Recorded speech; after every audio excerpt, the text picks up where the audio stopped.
J'en viens au plus avec vous, Laure Closier.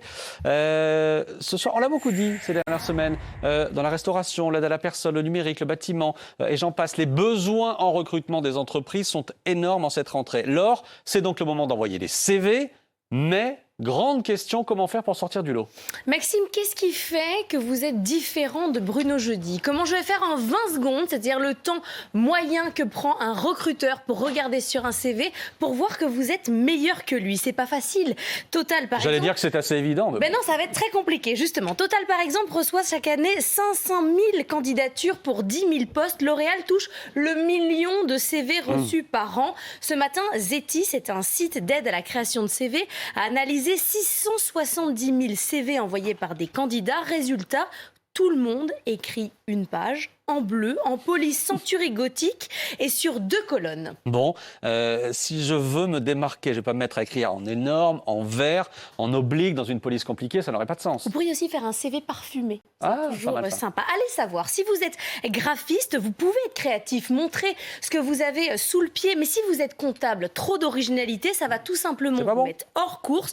Par contre, si vous pouviez arrêter de dire que votre centre d'intérêt, c'est la littérature, ça pourrait être un atout. Un CV sur 4 mentionne la littérature comme hobby. Alors c'est peut-être vrai, je suis sûre que vous êtes tous fans de littérature, mais il faut trouver autre chose. Quand je dis autre chose, c'est pas voyage, parce que voyage, c'est le 2e centre d'intérêt qui est cité. Alors pourquoi c'est important? Parce que c'est dans les petites lignes qu'on se distingue. Écrire voyage, ça veut rien dire. Mettez passion pour la Chine. Bon, évidemment, il faut que ça soit vrai.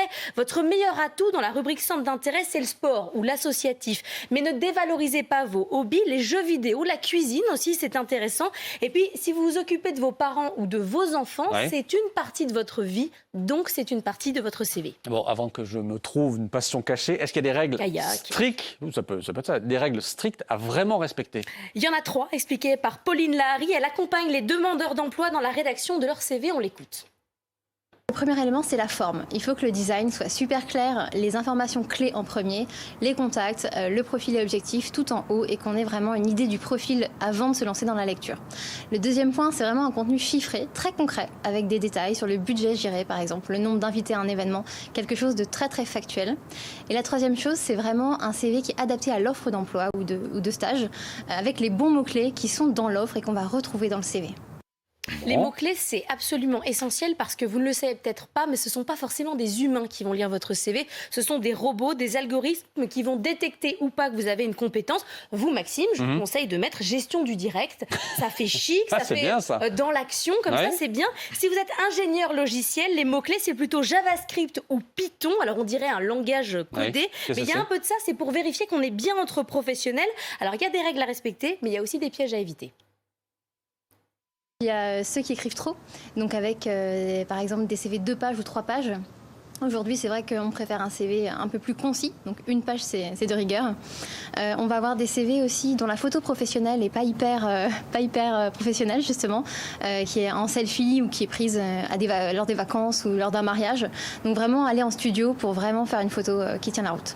Un CV, c'est pas une autobiographie. Bon, très bien. J'ai mon CV, est-ce que je peux l'envoyer spontanément? Alors oui et oui. On a posé la question au DRH de Rémi Cointreau cet après-midi. Il est d'accord pour dire oui. Ça marche toujours et chez Rémi Cointreau, on a l'habitude de répondre aux candidatures, quelles qu'elles soient, spontanées ou autres. Et en fait, c'est un conseil effectivement qu'on donne aux candidats, d'être tenace et d'essayer de taper à la bonne porte auprès des décideurs en fait, dans l'organisation et surtout de ne pas lâcher l'affaire. Si je vous envoie un message, vous allez répondre? Absolument. Alors n'envoyez peut-être pas tous votre CV à Rémi Cointreau ce soir, le DRH va m'en vouloir, mais l'idée c'est qu'il ne faut pas hésiter à aller décortiquer les organigrammes des entreprises pour cibler qui doit recevoir votre CV. Tous ne répondront pas, mais on n'a jamais reproché à un candidat d'être trop motivé, donc tentez le coup. Ça c'est une bonne chose. Bruno Jeudi, la rédaction du CV c'est forcément un cauchemar? C'était il y a très très longtemps. J'en étais sûr. Mais moi j'avais mon petit truc. Ah, c'est quoi votre petit truc? Marathonien. Ah oui, ça impressionne. À l'époque, ça payait bien. Ça. Ouais. Aujourd'hui, vous mettriez semi-marathonien. Et voilà.